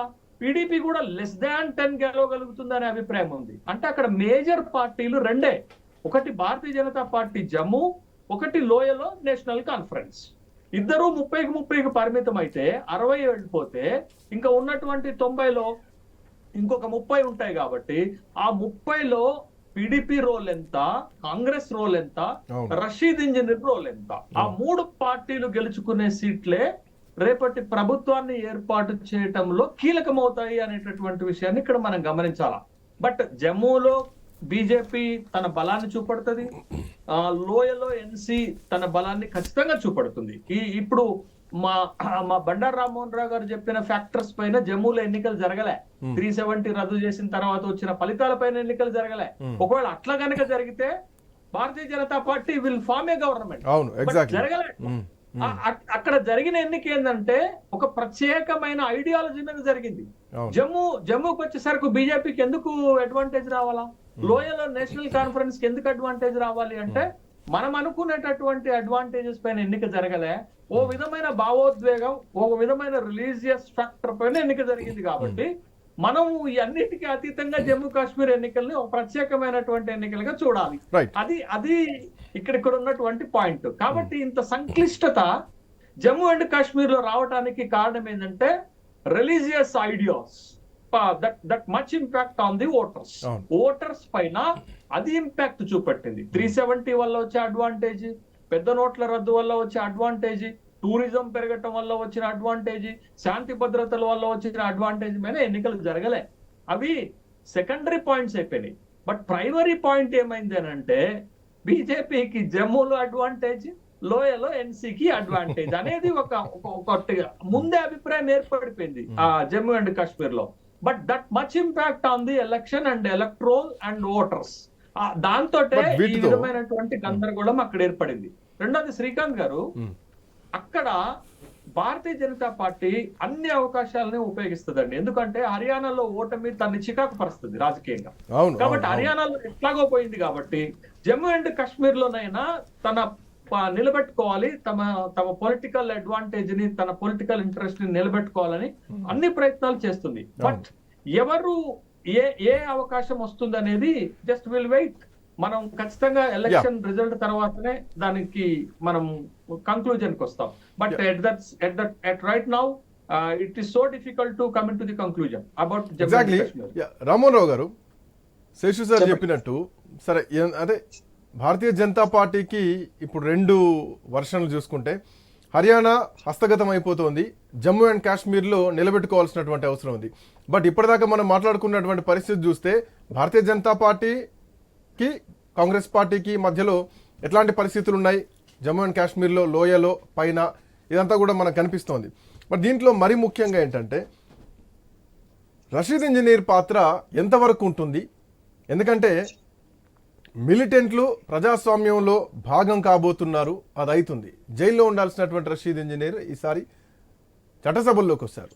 సో ఆయన పాత్ర ఏ విధంగా ఉండబోతుంది? ఇందాక శేషు సార్ ఈ పాయింట్ని చాలా కీలకంగా మాట్లాడడం జరిగింది, రషీద్ ఇంజనీర్ పాత్ర ఎంత ఉండబోతుందని చెప్పేసి. ఈసారి ఒక మ్యాసివ్ చేంజ్ ఇందాక కూడా మాట్లాడడం జరిగింది. బుల్లెట్లు కీ రోల్ ప్లే చేసేటువంటి క్రమంలో ఈ బుల్లెట్స్ బ్యాలెట్ సైడ్ ట్రాన్స్ఫర్మేషన్ జరిగిపోయింది. సో ఓటు బ్యాంక్ పర్సంటేజ్ కూడా పెరిగిపోయింది. గతంలో కూడా ఇట్లా చారిత్రక సందర్భాలు చాలా ఉన్నాయి. తుపాకులు బట్టి, లేదంటే అడవుల్లో ఉండి నక్సలైట్లుగా ఉన్న వాళ్ళు, ఈవెన్ నేపాల్ ప్రైమ్ మినిస్టర్ను కూడా మనం ఒకసారి ఈ సందర్భంలో గుర్తు చేసుకోవాలి. సో ఈ చారిత్రకమైనటువంటి విప్లవమా లేదంటే చేంజ్ ఓవర్ అనుకోవాలా? ఇది పార్టీల పరంగా చూసుకుంటే పక్కన పెడితే అక్కడ ఉన్నటువంటి హ్యూమన్స్లో, ప్రజల్లో ఎట్లాంటి చేంజెస్ తీసుకొచ్చింది అనుకోవాలా? శ్రీకాంత్ గారు, కశ్మీర్ సమస్య వేరుగానే ఉంటుంది తప్పనిసరి. ఎందుకంటే మిగతా దేశం చూసే దృక్పథం వేరు, అక్కడ వాళ్ళు చూసే దృక్పథం వేరు. ఎగ్జాక్ట్లీ. ఖచ్చితంగా మనకు మతపరంగా విభజన జరిగింది అక్కడ. ఒక రకంగా చెప్పాలంటే 6 సీట్లు పెరిగినా జమ్మూలో గతంలో అన్యాయం జరిగింది కదా, ఆ భావన జమ్మూ ప్రజల్లో ఉంది కదా. గతంలో సీట్ షేరింగ్ లో ఉన్న సీట్లలో జమ్మూ కాశ్మీర్ లో ఉండాల్సిన సీట్లు లేవు, ఎక్కువ సీట్లు ఆ కశ్మీర్ లోయలో ఉన్నాయనే భావన ఉంది కనుక డిలిమిటేషన్ వచ్చింది. డిలిమిటేషన్ ప్రభావం లేకుండా ఉండదు. శశి గారు అన్నట్టు ఖచ్చితంగా అక్కడ అడ్వాంటేజ్ బీజేపీకి ఉంటుంది. అటుపక్క మతపరంగా చూసుకుంటే కశ్మీర్ లోయలో ముస్లిం వర్గాలకి ఎక్కువ ఉంటుంది. ఈ రెండింటి మధ్యన కాంగ్రెస్ పార్టీ ఆటలో అరటి పండు లాంటిది, 3 7 లెక్క చూసుకోవాల్సిందే. కానీ నేషనల్ కాన్ఫరెన్స్ పార్టీ గతంలో చాలా పిల్లి మొగ్గలు వేసింది. మీరు చూడండి, ఓసారి ఫరూక్ అబ్దుల్లా బీజేపీకి మద్దతు చేసిన సందర్భాలు కూడా ఉన్నాయి, అంటే మాట అన్న సందర్భాలు కూడా ఉన్నాయి. ఎందుకని ఇక్కడ 370 ఆర్టికల్ రద్దు గాని, శాంతి భద్రత పరిరక్షణలో ఇవాళ ఉన్న కాశ్మీర్ ప్రశాంతత గాని ఏ మాత్రం ప్రభావం చూపెట్టదని నేను ఒప్పుకొని ఖచ్చితంగా ప్రభావం చూపెడతాను. కావచ్చు ఇప్పుడు ఇవాళ రెండింటి మీద జరిగింది అంటే ఒప్పుకుంటాను నేను. 2 మతాల మధ్య జరుగుతున్నది. ఈ లోయలో జమ్మూలో ఒక రకంగా రిజల్ట్స్ ఉంటాయి, అక్కడ ఒకటి ఉంటాయి. కానీ ఓవరాల్ గా చూస్తే ఈ శాంతి ఒకటి నెలకొన్నది అనే భావన అయితే ప్రజల్లో ఉంది కదా. మనం బయట చూసినా అక్కడ చూసినా కూడా ఇవాళ ఫరూక్ అబ్దుల్లాతో సహా వాళ్ళందరూ ఎవరు కూడా 370 ఆర్టికల్ మళ్ళీ తెస్తామనే గట్టిగా చెప్పలేని పరిస్థితి వస్తుంది అంటున్నాడు. అది వాళ్ళ బలహీనత అంటున్నా. మేము గనక వస్తే తెస్తామని కాంగ్రెస్ అనలేదు, పీడీపీ అనలేదు, ఇంకెవరు నేషనల్ కాన్ఫరెన్స్ కూడా అనలే కదా. అంటే ఒక రకంగా బీజేపీకి మద్దతు పెరిగినట్టు అంటే బీజేపీని కౌంటర్ చేయలేకపోయింది కదా, అది పనికొస్తాడు. రెండోది ఏంటంటే, మీకు అదాని అంబానీ గురించి మాట్లాడితే అది వేరే సంగతి. అయినా సరే నేను దాని గురించి మాట్లాడదలుచుకుంది ఏంటంటే, వేమన శతకంలో ఒక పద్యం ఉన్నది, మీరంతా తొత్తులోని బానిస కొడుకులు రా అని ఎన్నడో వేమన పద్యం రాసిండు. ఎవరైనా క్రో లేకుండా లేనే లేదు. ఏ పెట్టుబడి, ఇవన్నీ సామ్రాజ్యవాది పెట్టుబడిదారి పార్టీలే కదా. ఇవన్నీ ఏం చేస్తాయి, ఎవడు ఆదుకుంటాడు, ఎలక్షన్ ఫండింగ్ నుంచి మొదలు పెడితే చివరకు ఎన్నికల్లో కాదు, ఎన్నికల తర్వాత కూడా ప్రభావం చూపెడితే అంటున్నాడు. కనుక అదాని కోసమే ఇది చేసిన అనుకోలేము, కానీ అదాని కూడా ప్రభావం చూపెడతాడు. రెండోది ఏమంటున్నానంటే, ఒకవేళ పీడీపీ మద్దతు చేయకపోయినా పీడీపీకి మీరే ముఖ్యమంత్రి అని ఆఫర్ చేస్తే, ఇంతకు శేష్ గారు అన్నారు కదా, అది సక్సెస్ అయ్యే అవకాశం ఉంటది. అంటే తాత్కాలికంగా ప్రభుత్వం ఏర్పాటు చేయాలనే ఆలోచన అయితే ఉంటది కదా. ఇప్పుడు గత 5 ఏళ్లుగా ప్రజాస్వామ్య ప్రభుత్వం లేదు, వాళ్ళకు గవర్నర్ పాలన, లెఫ్టినెంట్ గవర్నర్ పాలన ఉన్నది. కనుక ఈసారైనా జమ్మూ కాశ్మీర్ లో ప్రజాస్వామ్యాన్ని పునరుద్ధరిస్తామని బీజేపీ కేంద్ర ప్రభుత్వం సుప్రీంకోర్టులో అఫిడవిట్ వేసింది కదా. ప్రజాస్వామ్య ప్రభుత్వాన్ని పునఃప్రతిష్ఠ అన్నప్పుడు మళ్ళీ సస్పెన్షన్లు పెట్టి సుప్త చేతనావస్థలో ఉండని దానికన్నా మన ప్రభుత్వానికి ఒకసారి వస్తే చూద్దాన్ని, అవసరం అనుకుంటే ప్రభుత్వం పడిపోని ముఫ్తీ మహమ్మద్ ఎవరైతే పీడీపీ అధ్యక్షులు రావచ్చు కదా, ముందుకు రావచ్చు కదా అంటున్నారు. అది వచ్చినా 15 వచ్చినా. కనుక ఏది గుర్రం ఎదురాని వచ్చు ఎన్నికల్లోనే. అందుకని సోషల్ కెమిస్ట్రీలో ఏదైనా జరగవచ్చు. కనుక ఇది నేను ఒక చిన్న సబ్మిషన్ 30 సెకండ్స్. ఏం లేదు, జార్ఖండ్ లో ఇంత ముందు మధుకోడ అనేటోడు ఒక ఇండిపెండెంట్ ఎమ్మెల్యే ఉంటే వాడిని ముఖ్యమంత్రి చేసేశారు. తర్వాత గనుల కుంభకోణంలో జైలుకు పోయినది పద్ధతి. కానీ ఒక్క శాసనసభ్యుడు మధుకోడ ఇండిపెండెంట్ గా ఉంటే అనివార్యమైన పరిస్థితులలో జార్ఖండ్ లో ముఖ్యమంత్రి చేశారు. అవునే కదా. నేను అదే చెప్పిన, ఇంతకుముందు మీరు రాలేప్పటికీ భజన్లాల్ ఉదాహరణ చెప్పిన హర్యానాకు వచ్చినప్పుడు, నేను ఒక్కడిని గెలిచినాడు ముఖ్యమంత్రి నేనే అన్నాడు భజన్లాల్. గయారాం సంస్కృతి అప్పుడు రాసిందే కదా మనం అందరం కూడా. అందుకనే ఇక్కడ గుర్రం ఎగరాను ఎన్నికలలో ఎన్నికలే ఉంటాయి, ఇంకేముండదు. అంతేందుకు ఇప్పుడు కాంగ్రెస్ పార్టీ హర్యానాలో ఒక మాట శ్రీకాంత్ గారు, కాంగ్రెస్ పార్టీ కర్ణాటకలో ముందు పెట్టింది 5 గ్యారెంటీలు, తెలంగాణకు వచ్చాడు 6, పక్క రాష్ట్రం కూడా కాంగ్రెస్ పార్టీ కాకుండా 7 సూపర్ 6 అన్నారు వాళ్ళు. ఇప్పుడు సూపర్ 7 ఇక్కడ హర్యానాలో 7. అంటే పార్టీలు బలహీనం అవుతున్నాయి, ప్రజలు బలవంతులుగా మారుతున్నారు. అర్థం చేసుకోవాలి. పార్టీలన్నీ కూడా ఈ పిల్లి మొగ్గలు వేసి బలహీనం అవుతున్నాయి. కాంగ్రెస్ పార్టీతో సహా బలహీనంగానే ఉంది అంటున్నారు. ఇప్పుడు కాంగ్రెస్ పార్టీ బలంగా ఉన్న చోట ఎక్కడ లేదు కదా. ఇప్పుడు బీజేపీ ఎక్కడ గెలిచింది? ప్రాంతీయ పార్టీలు బలంగా ఉన్న చోట ఎక్కడ గెలవలే. కాంగ్రెస్ పార్టీ బలహీనంగా ఉన్న చోట బీజేపీ గెలుచుకుంటూ వచ్చింది. 14 రాష్ట్రాలు అధికారంలోకి వచ్చిందంటే కాంగ్రెస్ పార్టీ బలహీనంగా ఉన్న చోట గెలిచింది. కానీ ప్రాంతీయ, మన పశ్చిమ బెంగాల్ చూడండి, మొన్న ప్రాంతీయ పార్టీలు చీల్చో, ప్రాంతీయ పార్టీలు అణగదొక్కో, ప్రాంతీయ పార్టీలను పూర్తిగా పనికి రాకుండా చేసి కాంగ్రెస్ మద్దతు ఇచ్చినంత పని చేస్తేనే తెలంగాణలో గెలిచింది, నవీన్ పట్నాయక్ అక్కడ ఓడించి ఒరిస్సాలో గెలిచింది. అంటే కశ్మీర్ విషయంలో ఒక్కటే మాట మాట్లాడుతుంది. కశ్మీర్ విషయంలో మీరు ఖచ్చితంగా 370 ఆర్టికల్ ప్రభావం ఉంటది. రెండోది శాంతి భద్రతలు బాగా ఉన్నాయని ప్రజల్లో అభిప్రాయం ఉన్నది. కానీ ఏ పార్టీకి మెజారిటీ వస్తుంది? సింగిల్ లార్జెస్ట్ పార్టీ కనుక ఒకవేళ, అంటే అక్కడ 3 పార్టీలు ఉన్నాయి కనుక బీజేపీ ఉంటే బీజేపీ అధికారంలోకి రావడానికి అవకాశం ఉంది. లేకపోయినా సరే శిఖండిని ముందర పెట్టుకొని ఇంతకు ముందు మధు కూడా ఉదాహరణ శిఖండిని అంటున్నారా, షిండేని అంటున్నారా? శిఖండి అంటున్నారా, షిండే అంటున్నారా? శిఖండి అంటున్నాడు ఇక్కడ. శిఖండి ఎవరు ఇప్పుడు మధు కూడా లాగా ఇప్పుడు అది నేషనల్ కాన్ఫరెన్స్ కూడా కావచ్చు అంటున్నారండి. ఎగ్జాక్ట్లీ కాంగ్రెస్ పార్టీ నమ్ముకో నేషనల్ కాన్ఫరెన్స్ ఎప్పుడు నేషనల్ కాన్ఫరెన్స్ పార్టీ ఎప్పుడు కూడా వాళ్ళ తండ్రి పడిన ఉన్నప్పటి నుంచి కూడా అది అవకాశవాద రాజకీయాలు చేసింది. అదే సమస్య అంతా. కనుక ఎట్టి పరిస్థితిలో ఒక శిఖండి ముందర పెట్టుకొని ఇంకోటి ముందర పెడతారు, లేకపోతే ప్రభుత్వంలో అయితే బీజేపీ ఉండే ప్రయత్నం చేస్తుంది, లేకపోతే మొత్తం ఇసుకపోయి ఆట మొత్తం విచ్చగొడుతుంది, చదరంగం ఆట మొత్తం విచ్చగొడుతుంది, పావులంటే చల్లా చెదరు చేస్తుంది. Right, thank you so much Banda Rammohan Rao గారు, thank you so much Seshu sir, thank you so much Nageswararao గారు, అట్లాగే సతీష్ గారు, ఉప లక్ష్మణ్ గారు, నర్రా విజయ్ కుమార్ గారు.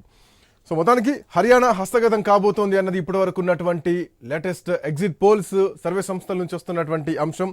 ఇక జమ్మూ అండ్ కాశ్మీర్లో 370 ఆర్టికల్ రద్దు ప్రభావం ఖచ్చితంగా ఉంటుంది. బట్ ఎన్సీపీ కాంగ్రెస్కి ఎంతవరకు కలిసి వస్తుంది, అక్కడ హంగ్ ఏర్పడబోతోందా? భారతీయ జనతా పార్టీ ఎక్స్పెక్ట్ చేస్తున్నట్టు ఈసారి ప్రభుత్వాన్ని ఏర్పాటు చేసేటువంటి ధోరణి ఉందా? ఆర్టికల్ 370 రద్దు, శాంతి భద్రతల విషయంలో కానీ, ప్రస్తుతానికి పెరిగినటువంటి ఓటు బ్యాంకు శాతం కానీ ఎంతవరకు భారతీయ జనతా పార్టీ మీద ప్రభావం చూపించేటువంటి అవకాశం ఉన్నాయి?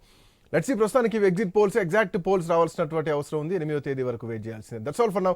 నెక్స్ట్ అప్డేట్స్ కంటిన్యూ అయితే కీప్ వాచింగ్ ఐ న్యూస్.